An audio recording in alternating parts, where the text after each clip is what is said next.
రక్షకుడును ప్రభువును అయిన యేసు క్రీస్తు పరిశుద్ధ నామంలో మేమనందరినీ కూడా reformed church international YouTube channel ద్వారా ప్రతిదినము ప్రసారం అవుతున్న ఉదయకాల ధ్యానమునకు ఆహ్వానించుచున్నాను.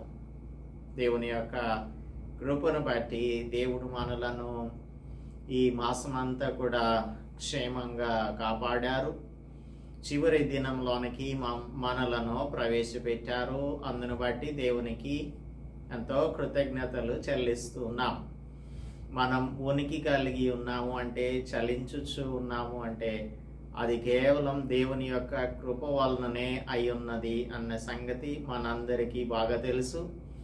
దేవుని యందు విశ్వాసం ఉంచిన మనందరం కూడా ఆయన వాక్యం అనే పాలను అపేక్షించే వారంగా ఎల్లప్పుడూ ఉండాలి అని అపోస్తలుడు పీటర్ మనకు in the epistle written in the first epistle written he is exhorting us. కాబట్టి వాక్యం అనే పాలను అపేక్షించడానికి మీరందరూ కూడా ఆసక్తితో దేవుని వద్దకు, దేవుని సన్నిధిలోనికి వచ్చినందుకు మీకందరికీ కూడా దేవుని నామంలో వందనాలు చెల్లిస్తూ ఉన్నాను. ఈరోజు మనం నిర్గమకాండం గ్రంథంలో 29వ అధ్యాయమును ధ్యానం చేస్తున్న సంగతి అందరికీ కూడా బాగా తెలుసు. ఈ అధ్యాయంలో దేవుడు ఈ ప్రీస్ట్హుడ్, హాలీనెస్, తర్వాత బలి అర్పణలు, anointing with oil, daily offerings, burnt offerings, తర్వాత బ్లడ్ ఆన్ ది ఆల్టర్, ఇవన్నీ కూడా కాన్సెక్రేషన్ ప్రాసెస్ని ఏ విధంగా చేయాలి అనేది చెప్తూ ఏ విధంగా బలులను అర్పించాలి అనే విషయాన్ని తెలియజేస్తూ ఉన్నాడు. మనం గతంలో ధ్యానం చేసింది, అనగా నిన్నటి దినమందు ధ్యానం చేసింది, అభిషేక తైలమును తీసుకొని తన తల మీద పోసి అతనిని అభిషేకించాలి అని 7వ వచనం చెప్తోంది. అక్కడి వరకు మనం ధ్యానం చేశాం. దేవుని యొక్క సహాయంతో మనం ఆయన మాటలను ధ్యానం చేయడానికి ప్రార్థించుకుందాం. Let us pray. పరిశుద్ధుడా, మా ప్రియ ప్రభువా, మా రక్షక, ఈ జనవరి మాసములో చివరి దినమున మేమందరం కూడా సజీవంగా మీ పాద సన్నిధిలోనికి వచ్చి మీ జీవవాక్యమును ధ్యానించు భాగ్యమును మా ప్రియులకు మాకు అనుగ్రహించినందుకై మీకెంతో వందనములు చెల్లిస్తున్నాము. ప్రభువా, మా ఎడల మీకు కలుగుతున్న వాత్సల్యతను బట్టి మీకు కోటాను కోట్ల వందనములు చెల్లిస్తున్నాము. ఈరోజు కూడా మీరు మాతో మాట్లాడండి.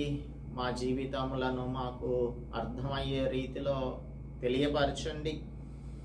మాలో ఉన్న లోటుపాట్లన్నింటినీ కూడా సరిచేయండి. సర్వసత్యంలోనికి మమ్మల్ని నడిపించమని మీ కుమారుడు, మా రక్షకుడు యేసుక్రీస్తు పరిశుద్ధ నామములో ప్రార్థిస్తున్నాము తండ్రి. ఆమేన్. I would like to welcome you all to the meditation of the book of Exodus chapter 29, where the Lord God gives the process of consecration of the priests and what are all the things that they have to do in order to bring the offerings unto the Lord. కాబట్టి దీని యొక్క ingredients ఏంటి అనేది అంతా కూడా మనం 2-3 వచనాలలో చదువుకున్నాము. ఒక కోడె దూడను, కళంకం లేని 2 పొట్టేళ్లను, పొంగని రొట్టెను, పొంగనివై నూనెతో కలిసిన భక్ష్యములను, పొంగనివై నూనె పూసిన పల్చని అప్పడములను తీసుకొని రావాలి అని చెప్పాడు. So all these things are needed for the consecration of the high priest and the priests. So that is what we have already meditated. Abhisheka tailamu anaga this is the resemblance that we are all sealed with the Holy Spirit, as it is written in the book of Ephesians chapter 1 verse 13. You are all sealed with the Holy Spirit of promise. వాగ్దానం చేయబడిన ఆత్మచేత మీరు ముద్రించబడితిరి అని అపోస్తలుడు Paul ఎఫీషియన్స్కి రాస్తూ 1వ అధ్యాయం 13వ వచనంలో చెప్తూ ఉన్నాడు. మరియు నీవు అతని కుమారులను, 8వ వచనం చదువుతున్నాను, మరియు నీవు అతని కుమారులను సమీపింపచేసి వారికి చొక్కాయిలను తొడిగింపవలను. అహరోనుకును అతని కుమారులకును దట్టిని కట్టి వారికి కుళ్ళాయిలను వేయింపవలను. నిత్యమైన కట్టడను బట్టి యాజకత్వం వారికి అగును. అహరోనును అతని కుమారులను అలాగున ప్రతిష్ఠింపవలెను. We all know that we are also consecrated as the priests of the Lord. మరియు నీవు ప్రత్యక్షపు గుడారం ఎదుటికి ఆ కోడెను, అనగా 3వ వచనంలో 2వ వచనంలో చెప్పబడినటువంటి కోడెను గురించి, ఆ కోడెను తెప్పింపవలెను. అహరోను అతని కుమారులను కోడె తల మీద తమ చేతులను ఉంచగా ప్రత్యక్ష గుడారం యొక్క ద్వారం నద్ద యెహోవా సన్నిధిని ఆ కోడెను వధింపవలెను. ఒక కోడెను తీసుకొని రావాలి, ఒక బుల్ని తీసుకురావాలి. కోడె అంటే కోడె దూడ, బుల్ని తీసుకొచ్చి దానికి ఏం చేయాలంటున్నాడు? ప్రత్యక్ష గుడారం ఎదుటికి దానిని తీసుకురావాలి. దాని మీద అహరోను అతని కుమారులు కూడా కోడె తల మీద తమ చేతులు ఉంచాలి. ఇలా ప్రెస్ చేసి ఆ తల మీద వాళ్ళు చేతులు ఉంచాలి. అంటే it is transferring of the sin of people on to that animal. ఆ కోడె మీదకి మానవుల యొక్క పాపం, అనగా ఇక్కడ అహరోను తర్వాత తన కుమారుల యొక్క పాపం దాని మీదకి ట్రాన్స్ఫర్ చేయబడుతుంది, ట్రాన్స్ఫర్ చేయాలి అని ఇక్కడ మనం చదువుకుంటున్నాము. సో ఆ కోడెను చేతులుంచిన తర్వాత ఎప్పుడైతే మానవుల యొక్క పాపం ఆ కోడె తల మీదకి వెళ్తుందో, ట్రాన్స్ఫర్ అవుతుందో, అప్పుడు దానిని యెహోవా సన్నిధిలో వధించాలి అని చెప్పారు. వధించాలి. ఆ కోడె రక్తంలో కొంచెం తీసుకొని నీ వ్రేలితో బలిపీఠపు కొమ్ముల మీద చమిరి ఆ రక్తశేషమంతయు బలిపీఠం అడుగున పోయవలెను. So all the blood is to be poured at the base of the altar. కాబట్టి ఇక్కడ ఈ ఎప్పుడైతే దీనిని వధిస్తారో, వధించినప్పుడు వ్రేలితో బలిపీఠపు కొమ్ముల మీద దానిని స్ప్రింకిల్ చేయాలి, ఆ బ్లడ్ని స్ప్రింకిల్ చేయాలి. The sprinkling of the blood. కొమ్ములు అంటే they are the symbol of power, బలానికి సాదృశ్యంగా ఉంటుంది. And also they are the symbol of refuge. అందుకే కీర్తనకారుడు 89వ కీర్తనలో నా బలము నా అతిశయాస్పదము నీవే, నీ దయచేత మా కొమ్ము హెచ్చింపబడుతున్నది అని అంటాడు. నా బలము నా అతిశయము నీవే అంటే దేవుడే. He is our power and he is our refuse. ఆయన దగ్గరే మనం శరణు కోరుకోవడానికి వెళ్ళాలి. ఆయన తన యొక్క దయచేత మా కొమ్ము హెచ్చించుచున్నాడు అని కీర్తనకారుడు చెప్తున్నాడు. పాపి యొక్క పాపం కొమ్ముల మీద ప్రోక్షింపబడడం అనేది it foreshadows the blood that is gonna be sprinkled. The blood of Christ Jesus that is gonna be sprinkled or that is shed unto the redemption of the sinners. ఎవరైతే పాపం చేశారో ఆ పాపుల యొక్క పాపమంతా కూడా విమోచింపబడాలి అంటే, శుద్ధీకరణ పొందాలి అని అంటే అది యేసుక్రీస్తు ప్రభు యొక్క రక్తం ద్వారానే కలుగుతుంది. This may be a temporary solution but Christ Jesus is gonna make a permanent solution అని తెలియజేస్తుంది. కొరింథీయులకు రాసిన 2వ పత్రికలో 5:21 అపొస్తలుడు పౌలు చెప్తున్నాడు, మనం ఆయన యందు దేవుని నీతి అగునట్లు పాపమెరుగని ఆయనను మన కోసం పాపముగా చేశారు దేవుడు. ఇక్కడ ఉన్నటువంటి ఈ రిక్వైర్మెంట్స్ అన్నీ కూడా మరలా మనం లేవియ కాండంలో చూస్తాం. 4:7లోనూ 18లోనూ 25 వచనంలోనూ 30వ వచనంలోనూ 34వ వచనం. Why it is repeated so many times అంటే it foreshadows the shed blood of Christ Jesus. I mean the blood that is going to be shed by Christ Jesus. దానిని మనకు సాదృశ్యంగా చూపించుచున్నది కనుక ఎన్నిసార్లు దీనిని గురించి చెప్తూ ఉన్నాడు. ఆ రక్తశేషం అంతా కూడా బలిపీఠపు అడుగున పోయారు. The Lord Christ Jesus, he shed all the blood even unto the last drop. ఆయన యొక్క డొక్కలో పడిచినప్పుడు అందులో నుంచి నీరు బయటకు వచ్చింది. అంటే all the blood is gone out of his body, it is drained out of his body. కాబట్టి ఆ శేషం అంతా కూడా ఏం చేయాలి? ఆ శేషం అంతటిని బలిపీఠపు అడుగున పోయాలి. ఆ తర్వాత మరియు ఆంత్రములను కప్పుకొను, క్రొవ్వునంతటిని, కలేజము మీది వపను, 2 మూత్ర గ్రంథులను, వాటి మీద క్రొవ్వును నీవు తీసి బలిపీఠం మీద దహించాలి. ఇది ఎప్పుడైనా సరే ఒక యానిమల్ని, ఇప్పుడు మేకల్ని కోస్తూ ఉంటారు కదా, ఈ మేకల్ని కోసినప్పుడు అది మనం కనుక చూసినట్టయితే అదంతా కూడా చాలా చూడడానికి అంత అందంగా అనిపించదు. ఇప్పుడు దేవుడు ఏంటి ఇలా చెప్తున్నాడు? వాటి మరియు ఆంత్రములను కప్పుకొను క్రొవ్వు అంతటిని, కాలేజం మీద ఉన్న వపను అంటే లోబ్యూల్స్ని, 2 మూత్ర గ్రంథులను, వాటి మీద క్రొవ్వును నీవు తీసి బలిపీఠం మీద దహించాలి అని చెప్తున్నాడు. ఇదంతా కూడా ఏంటి అని మనం దాని యొక్క ఆత్మీయ అర్థాన్ని గనక చూసినట్టయితే అది మనకు తెలియజేసేది ఏంటంటే, మన కిడ్నీస్, మన లివర్, మన మానవుల యొక్క శరీరంలో చాలా వైటల్ ఫంక్షన్స్ని అవి పనిచేస్తూ ఉంటాయి, ఫంక్షన్స్ చేస్తూ ఉంటాయి. అవి వైటల్ ఫంక్షన్స్ చేస్తూ ఉంటాయి. అవి ఏం చేస్తాయంటే they keep us clean from our inside. ఎందుకంటే మనలో ఉన్నటువంటి టాక్సిన్స్ అన్నింటినీ, వేస్ట్ అంతటినీ కూడా లివర్ ఏం చేస్తుంది?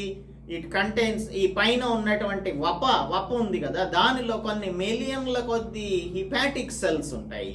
అంటే పిత్తాశయ సంబంధమైన కణాలు ఉంటాయి. అవి ఈ వపలో ఉంటాయి. అందుకే ఈ వపను తీసి దానిని కాల్చమంటున్నాడు. మన బాడీలో ఉన్నటువంటి టాక్సిన్స్ అన్నింటినీ కూడా బయటకు పంపించేస్తుంది లివర్. అలాగే మన బాడీలో ఉన్నటువంటి వాటర్ని, సాల్ట్ని అంతటిని కూడా బ్యాలెన్స్ చేస్తాయి కిడ్నీస్, క్లీన్ చేస్తాయి కిడ్నీస్. కాబట్టి ఇవన్నింటినీ కూడా మనము దాని మీద we have to put it on the altar and burn it until they burn completely. అంటే he is the one who cleanses our inmost being. మన అంతరంగం అంతటిని కూడా యేసు క్రీస్తు ప్రభు యొక్క రక్తం శుద్ధీకరిస్తుంది. So we will not have any impurity in ourselves.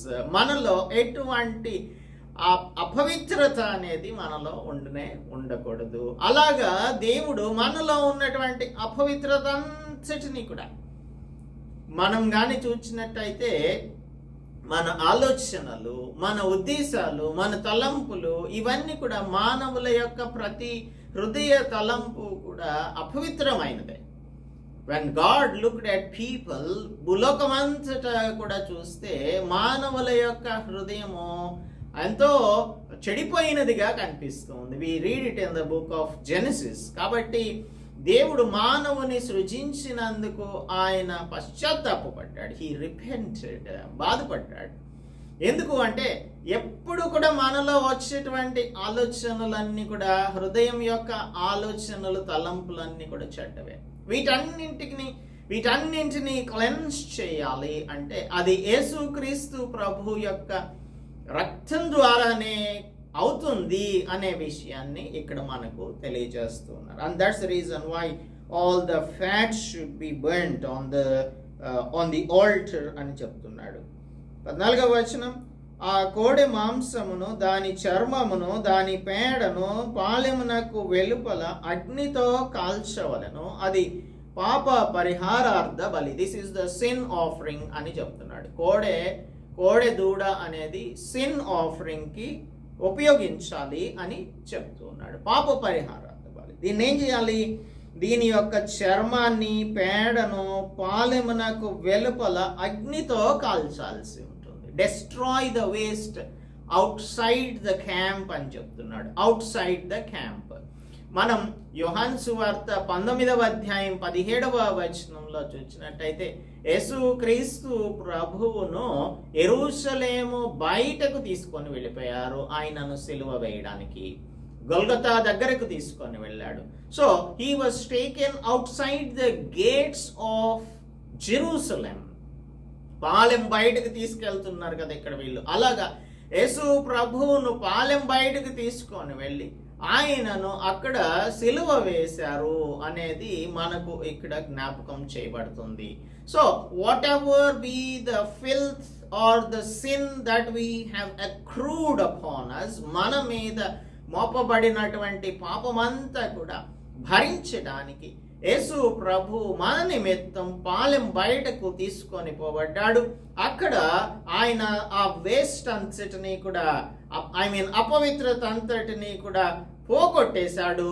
That is how he died and then he rose up on the third morning. 3వ దినమున ఆయన తిరిగి లేచాడు. కాబట్టి we see the redemption will come only when we put out all the filth outside. కాబట్టి మనలో ఉన్నటువంటి ఆ ఫిల్త్ అంతటిని కూడా బయట అగ్నితో కాల్చివేసేయాలి అని చెప్తూ ఉన్నాడు. 15వ వచనం, నీవు ఆ పొట్టేళ్లలో ఒకదానిని తీసుకోవాలి. ఫస్ట్ ఈ బుల్ గురించి అయిపోయింది కదా, నెక్స్ట్ పొట్టేళ్లలో ఒకదానిని తీసుకొని మరలా ఏం చేయాలి? అహరోనును అతని కుమారులను ఆ పొట్టేళ్ళు తల మీద చేతులు ఉంచాలి. That is what again is transferring of the sin. నీవు పొట్టేలును వధించి, ఎప్పుడైతే చేతులు ఉంచుతారో అప్పుడు వధించి దాని రక్తం తీసి బలిపీఠం చుట్టూ ప్రోక్షించాలి. అంతటా నీవు ఆ పొట్టేలును దాని అవయవములను దేనికి అది విడదీసి దాని ఆంత్రములను దాని కాళ్లను కడిగి దాని అవయవములతోనూ తలతోనూ చేర్చి బలిపీఠం మీద ఆ పొట్టేళ్లంతయు దహింపవలెను. ఇది యెహోవాకు దహన బలి, బర్ంట్ ఆఫరింగ్. ఇది ఇంతకుముందు సిన్ ఆఫరింగ్, ఇదేమో బర్ంట్ ఆఫరింగ్. యెహోవాకు ఇంపైన సువాసన గల హోమము, ఇంపైన సువాసన గల హోమము. This is sweet swelling aroma, soothing aroma unto Jehovah అని చెప్తూ ఉన్నాడు. దాన్ని ఏం చేయాలి? దాని ఆంత్రములను దాని కాళ్లను కడగాలి. ఈ ఆంత్రములు కాళ్ళు, ఆంత్రాలు అంటేనేమో దే ఆర్ ఇన్సైడ్, ఇంటెస్టిన్స్ ఉంటాయి కదా, ఈ ఇంటెస్టిన్స్ అన్ని కూడా శుభ్రపరచాలి అని చెప్తున్నాడు. తర్వాత కాళ్ళను కూడా కడగాలి అని అంటున్నాడు.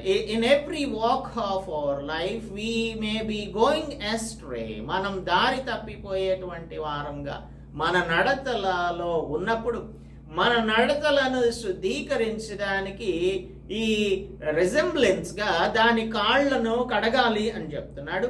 తర్వాత intestines are nothing but we have the sins hidden in hour selves.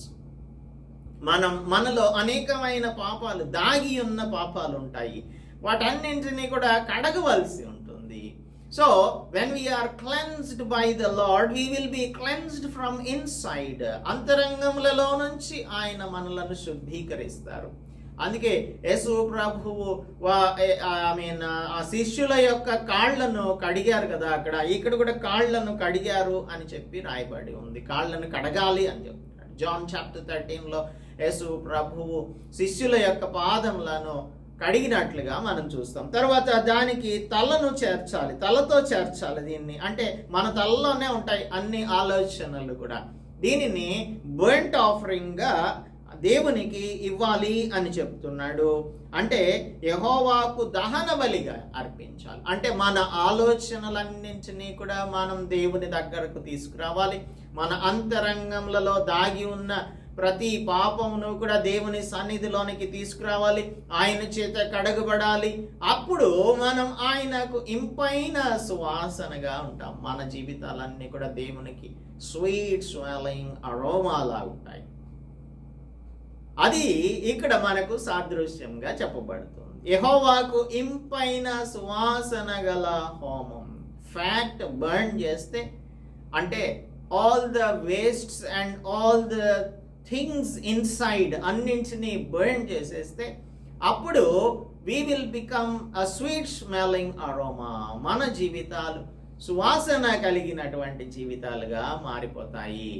We see this in Leviticus chapter 8 and verse 16, chapter 1 and 9 అన్ని మరలా 2 సార్లు మనం ఇక్కడ దీనిని చూస్తాము. ఈవెన్ ఇక్కడ ఈ సువాసన గల హోమము అని అంటే ద స్మోక్, ఎప్పుడైతే దానిని బర్న్ చేస్తారో అప్పుడు ఆ పొగ దేవుని యొద్దకు వెళ్తుంది అని ఇక్కడ రాయబడి ఉంది. ఆ పొగ దేవుని యొద్దకు వెళ్తుంది అనగా మనం ప్రార్థించేటువంటి ప్రార్థన, కీర్తనకారుడు 141వ కీర్తన 2వ వచనంలో ఏం చెప్తున్నాడంటే, నా ప్రార్థన ధూపము వలెను, నా చేతులెత్తుట సాయంకాలపు నైవేద్యము వలెను నీ దృష్టికి అంగీకారములగునుగాక. మనం చేసేటువంటి ప్రార్థన ఎప్పుడైతే మనం శుద్ధీకరించబడతామో అప్పుడు మనం చేసేటువంటి ప్రార్థన దేవుని యొద్దకు చేరుతుంది. అది ధూపంలాగా, సాయంకాలం నైవేద్యం లాగా దేవుని దృష్టికి అంగీకారమైనటువంటి ప్రార్థనగా అవుతుంది. మనం రెవల్యూషన్ చాప్టర్ 5లో చూసినట్టయితే 5వ అధ్యాయము, ప్రకటన గ్రంథం 5వ అధ్యాయం 8వ వచనంలో 5:8 చూద్దాము. చాప్టర్ 5 verse 8, ఆయన దానిని తీసుకొనినప్పుడు, అంటే ఆ గ్రంథమును తీసుకొనినప్పుడు, ఆ 4 జీవులను, వీణెలను, ధూప ద్రవ్యములతో నిండిన సువర్ణ పాత్రలను పట్టుకొని ఉన్న ఆ 24 పెద్దలను గొర్రెపిల్ల ఎదుట సాగిలపడిరి. ఆ పాత్రలు ఏంటి? ఆ ధూప ద్రవ్యములతో నిండిన సువర్ణ పాత్రలు ఏంటి? అవి పరిశుద్ధుల ప్రార్థనలు. అవి దేవునికి చాలా ప్రాముఖ్యమైనవి, అవి చాలా అవసరమైనవి. 8వ అధ్యాయంలో కూడా మనం చూస్తాము, ఆయన 7వ ముద్రను విప్పినప్పుడు పరలోకమాంది ఇంచుమించు అరగంట సేపు నిశ్శబ్దంగా ఉంది. అంతటి నేను దేవుని ఎదుట నిలుచు 7 దూతలను చూచితిని, వారికి 7 బూరలు ఇవ్వబడెను. మరియు సువర్ణ ధూపార్తి చేత పట్టుకొని ఉన్న వేరొక దూత వచ్చి బలిపీఠం ఎదుట నిలువగా, సింహాసనం ఎదుట ఉన్న సువర్ణ బలిపీఠం పైన పరిశుద్ధులందరితో అందరి ప్రార్థనలతో కలుపుటకై అతనికి బహు ధూప ద్రవ్యములు ఇవ్వబడెను. అప్పుడు ఆ ధూప ద్రవ్యముల పొగ పరిశుద్ధుల ప్రార్థనలతో కలిసి దూత చేతిలో నుండి పైకి లేచి దేవుని సన్నిధిని చేరెను. సో పరిశుద్ధుల యొక్క ప్రార్థన. So whenever we are cleansed by the blood of Christ Jesus, there is nothing unholy in us. మనలో అపవిత్రత అంటూ ఏది కూడా ఉండదు. పరిశుద్ధమైన హృదయం కలిగిన వారంగా మనం ప్రార్థన చేసినప్పుడు అది ధూపంగా దేవుని యొక్క సన్నిధిలోనికి చేరుతుంది అని మనం ఇక్కడ చదువుకుంటున్నాం. ఇది యెహోవాకు ఇంపైన సువాసన. చాలామంది ప్రార్థన చేస్తుంటారు కానీ ఏం ప్రార్థన చేస్తున్నారో వాళ్ళకే తెలియదు. ఎందుకంటే the inside is not clean. లోపల అంతరంగం అంతా కూడా కుళ్ళిపోయి వాసన కొడుతుంది, పాపం చేత నింపబడి ఉంటుంది. అనుకుంటాం మనం ప్రార్థన చేస్తున్నాము అని, కానీ దేవుని యొద్దకు మన ప్రార్థన వెళ్ళట్లేదు. అది ధూపంలాగా, ధూప ద్రవ్యములలాగా దేవుని యొక్క సన్నిధికి స్వీట్ స్మెల్లింగ్ అరోమా లాగా వెళ్ళాలి అంటే first we have to be cleansed from inside. ఈ శుద్ధీకరణ లేకుండా ఎన్ని వట్టి ప్రార్థనలు చేసినా కూడా అవి దేవుని యొద్దకు ఏమాత్రమును చేరవన్న సంగతిని మనం గమనించి దేవునికి మనం ఇంపైన సువాసనగా మన యొక్క ప్రార్థనలను సమర్పించగలిగే వారంగా ఉండాలి అంటే we must be cleansed always by the blood of Christ. దేవుడు మనలను ఆ విధంగా పరిశుద్ధాత్మని సహాయం చేత మన పాపములన్నింటినీ ఒప్పుకొని దేవుని యొక్క రక్తం చేత, యేసు ప్రభు రక్తం చేత శుద్ధీకరింపబడినట్లుగా చేసి మనం చేసే ప్రతి ప్రార్థన దేవుని సన్నిధిలోనికి చేరునట్లు మనకు కృప చూపించును గాక. ప్రార్థించుకుందాం. పరిశుద్ధుడా, మా ప్రియ ప్రభువా, మా రక్షక, ద కాన్సెక్రేషన్ ఆఫ్ ద ప్రీస్ట్స్ మేము దాని గురించి చదువుకుంటున్నాము. నాయన ఇప్పుడు మేము చదివినటువంటి భాగంలో ఒక బుల్ని, ఒక ర్యామ్ని కూడా, మొట్టమొదటిగా బుల్ ఏమో పాప పరిహారార్థ బలిగాను, ఇంకొకటి ఒక ర్యామ్ ఏమో అది ఆయన మరి బర్న్ట్ ఆఫరింగ్ గాను, దహన బలిగాను ఇవ్వాలి అని చెప్పారు. ఇందులో మేము చదివినటువంటిది ఆ క్రొవ్వు అంతటినీ కూడా, వపనంతటినీ కూడా దేవుని యొక్క బలిపీఠం మీద కాల్చి వేయాలి. ఆ రక్తం అంతా కూడా బలిపీఠము అడుగున వైపు మరి వేయాల్సి ఉంటుంది అని, ఇవన్నీ కూడా సాదృశ్యంగా మాకు ఎన్నో విషయాలను తెలియజేశారు ప్రభువా. క్రీస్తు యేసు ప్రభువు చేసేటువంటి ఆ గొప్ప సాక్రిఫైస్, ఆయన మా కోసం చిందించిన పరిశుద్ధ రక్తము, ఆ రక్తం ద్వారా పాప విమోచన, పరిశుద్ధత, వీటన్నింటినీ మాకు జ్ఞాపకం చేస్తుంది. మేము నాయన ప్రార్థించినప్పుడు ఆ ప్రార్థన మీకు ఇంపైన సువాసనగా ఉండునట్లు మా హృదయాంతరంగములన్నింటినీ కూడా మీరు పరిశుద్ధపరచమని వేడుకుంటూ, మా ప్రియులు మేము కూడా నాయన ఎల్లప్పుడూ నాయన మీ సన్నిధిలోనికి పవిత్రంగా వచ్చినట్లు మా ఫీలింగ్స్, మా యొక్క హృదయాలోచనలు, మా తలంపులు, మా క్రియలు అన్నీ కూడా మీకు అంగీకారయోగ్యములుగా ఉండునట్లు సహాయమును అనుగ్రహించమని క్రీస్తు యేసు పరిశుద్ధ నామములో ప్రార్థిస్తున్నాము తండ్రి, ఆమేన్. దేవునామానికి స్తోత్రములు. అందరికీ కూడా వందనాలు. మన తండ్రి అయిన దేవుని యొక్క దయ, మన ప్రభు అయిన యేసు క్రీస్తు కృప, పరిశుద్ధాత్మ నిత్య సహవాసం ఇప్పుడు ఎల్లప్పుడూ తోడై ఉండి దీవించునుగాక. ఆమేన్.